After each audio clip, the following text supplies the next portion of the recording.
Hello.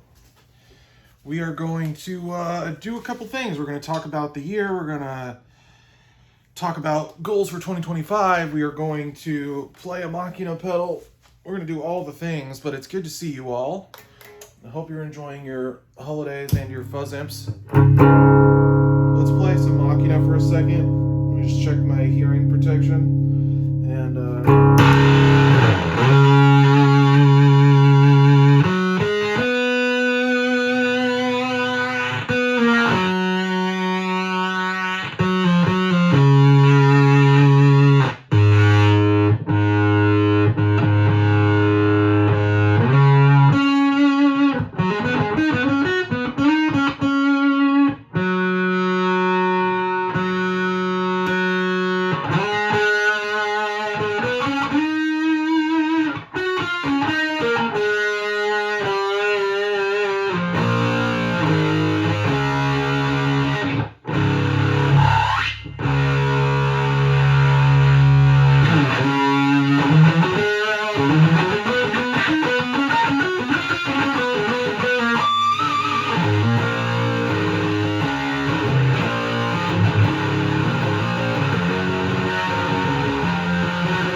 So, gotta always start it with some guitar playing. It's been a year. 2024 has been very interesting. I think it was a real wake-up call for me and a lot of other builders that started our businesses during the shutdowns. I think that gave a skewed perspective of what experience in this industry would be like, and I'm definitely waking up to it. One thing that I really appreciate that's happened in this last year, especially just considering something I was watching yesterday from Josh Scott of JHS.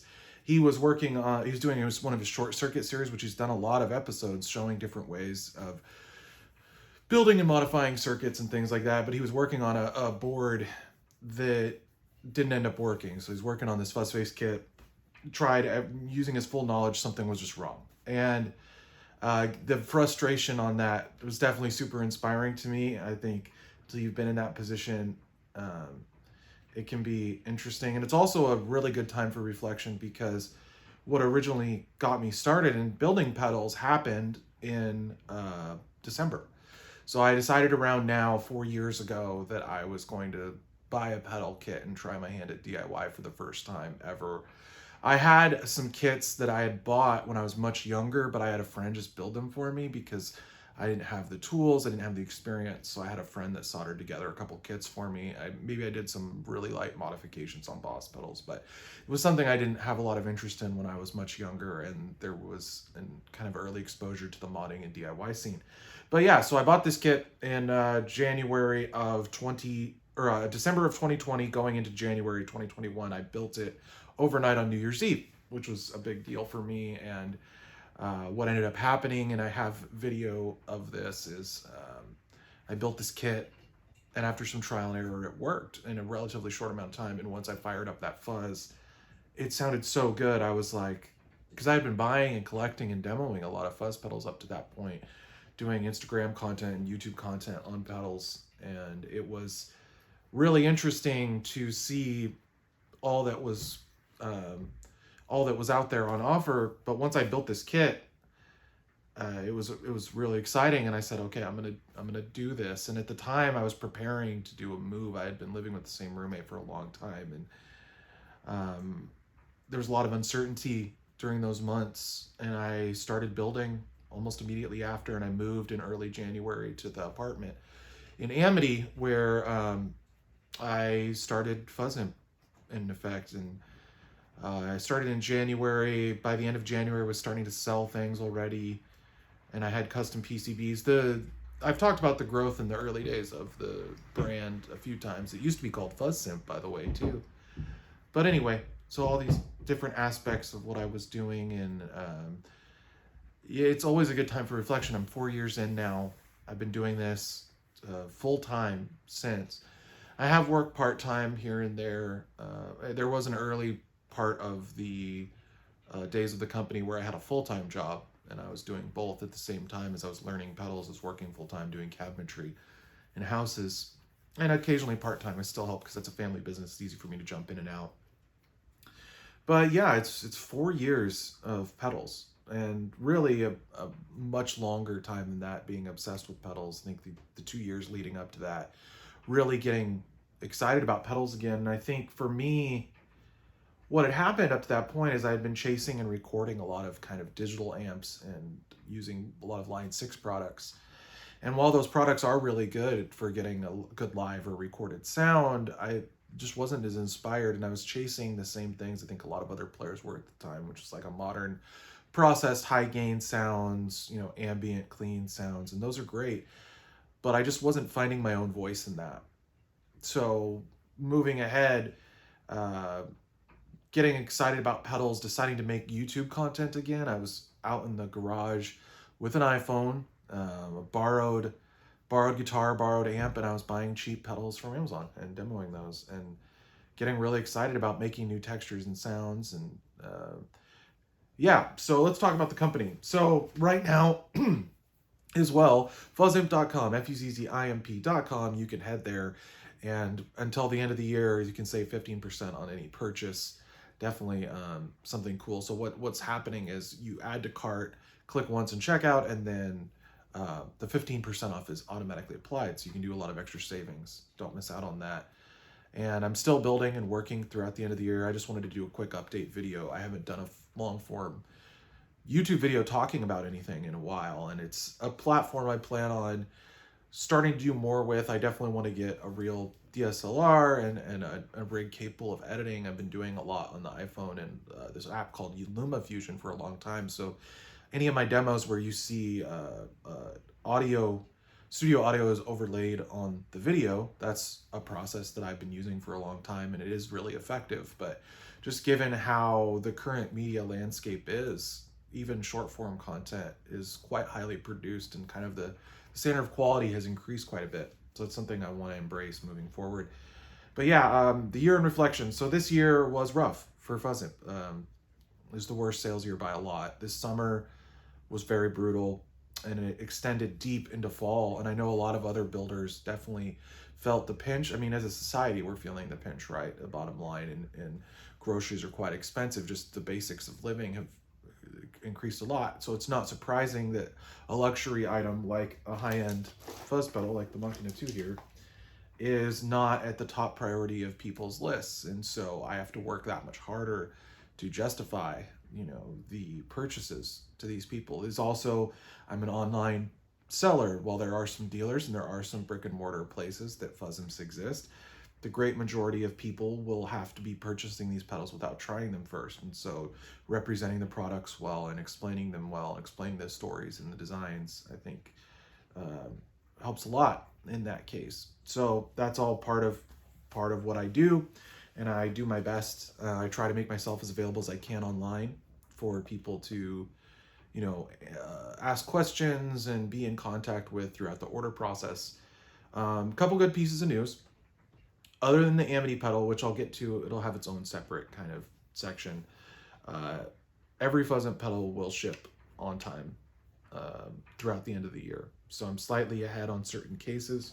For example, I have a couple extra Machina 2 hammered cases. I have a case order coming in this week that will have a couple spares of different ones. I can currently ship Shroot Originals very quickly, limited edition white creatures very quickly. Even regular creatures will be able to be shipped quickly. So there's a number of pedals that are effectively in stock because I have every part, or I have every part very close at hand. I have a knob order coming today. So it hasn't been like this for a long time. In regards to the Amity Pedal, so that was planned to be launched effectively this month, like a soft launch. There was early bird pre-orders. I got in contact with everyone who's ordered, as far as I know, and they're getting a bonus pedal to kind of tide them over until the finished production run is done. So what that means is the board is still in process. It's quite an expensive process to launch a new product. And I ran some early pre-orders, but just the response wasn't what I was expecting. And just the overall sales volume this part of the year, which is usually very strong, was very light. So that was kind of like, okay, well, it's behind schedule, but surely Black Friday and holiday sales will supplement this. And there's been some real soul-searching moments this last few months in particular. I went from living in Amity on my own to having my apartment was fully dedicated to pedal building, to that got too expensive. Went to Portland to help a friend and just get a change of scenery. That eventually ended because he was moving out of state and I couldn't afford a place on my own, so I moved back in with my parents, and that's where I am currently. But I have a good setup and I'm able to do quite a bit, and it's nice having the option to scale down that overhead. But yeah, I definitely have been thinking a lot about maybe getting something more like a full or part-time job in the future, but there's some limitations with transportation and some personal things. So for now, pedal building is my only income, and when it's really lean like it is, it's definitely hard. But all that being said, I think this next year will be really strong. Election years are always really wonky in terms of economics. You'd be surprised how much of my thought process on what I do goes into economic trends and what's going on in the greater world, because it affects my bottom line directly. There's talk of tariffs, there's issues with shipping to different countries right now. These are all really important issues that I have to pay a lot of attention to, politics aside. But regardless, I think just as a country, the U.S. definitely is affected by a changeover in leadership. But hopefully now that that's kind of settled and over, we start to see people relaxing a little bit. But yeah, going into next year, I have a couple models in the works. Obviously, Amity is going to fully launch. I plan on doing a big campaign with influencers and maybe bundling, okay, here's an Amity, here's a Center 5, here's an Amity, here's a Machina 2, here's like 2 of the best things that I've ever made. In addition to this new product, please demo this. And I think moving forward, just getting back on people's radars. There was a time in the company's history early on where I was using Instagram ads, and they were very, very effective. But the last time I ran a big campaign, the returns were just not there. The interest wasn't there. Actually, I'm better off just creating content. And I even tried some new strategies. So, for example, I'm really interested in the early 2000s and when I was a teenager, the music trends and things that were cool. So I started posting clips of bands on the Instagram, and clever caption, something that's like a live performance, and then talking about it.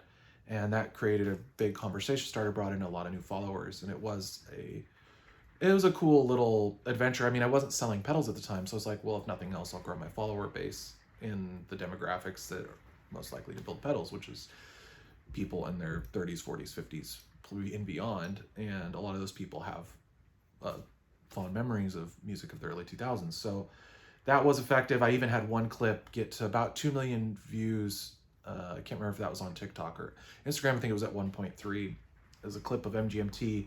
There were some pedals and frames, so I didn't feel too guilty about using that clip. But that whole strategy, what ended up happening is it took over my Instagram and just is only pointing people to these viral clips and not to any of the actual business content.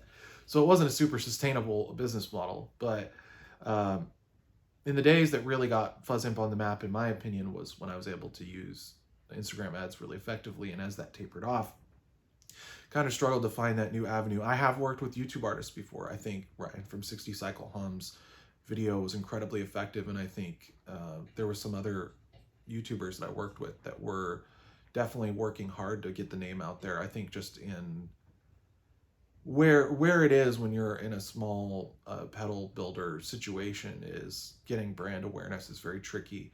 I've had people suggest a lot of different things, and it's like, well, I've already tried that, or there's a reason why I haven't done that. But I think I'm gonna push a little harder in some of those areas, working with people that I think are very in line with the brand, that are more or less what I consider personal friends, but also influencers. I think that will be a very positive step moving forward. People have suggested working with artists. I do work with artists currently. One notable one coming to mind being Faytooth, who is a trio out of California that makes some really good music and have always been adamant about promoting the brand. I think that's effective. I think the problem with kind of major artists beyond that, once you start getting into more and more popular artists, is they'll take your pedal and they might even talk about it for a second, but usually they're kind of bound by endorsement contracts, and that's more of what working with a brand that's giving you tons of stuff for free and paying you in addition. I think that kind of overtakes, even a gifting of a pedal isn't quite enough for some of those situations. Especially the bigger an artist is, the less likely they are to attach their name to yours. So that's kind of one of the obstacles, and obviously it's something I'd like to remedy, but it's just a reality. I also think too, we just live in a time where a lot of people's gig rigs are changing a lot. I think in the studio is where you see a lot more of the boutique pedal usage, and I'm going to be focusing definitely more on marketing to kind of the studio and high-end hobbyist enthusiasts, which has always been a strong demographic. So anyway, I'm aware of what I want to do with the company. I also want to start selling stuff that's in stock instead of long wait times. And that looks like it's finally going to be a possibility this year. At the end of years, I usually, as things slow down after a big kind of hump, I kind of catch up and I'm in a pretty good spot. But I think this particular year, even though sales have been quite bad, is probably the best position I've been in the company in quite some time. So I should be able to keep up with order flow and do a lot going into 2025. There are a lot of people going to NAMM. I am not. It's quite expensive for travel expenses. For the same price, I could launch multiple new models. I do have some really big things kind of in the distance. So I have obviously the Amity pedal and that whole campaign, and then I have a potential collab pedal that I'm very excited about, but I can't say too much about until it's kind of confirmed. But what's going to happen is one of two things. I'm developing a pedal kind of on spec to work with a shop.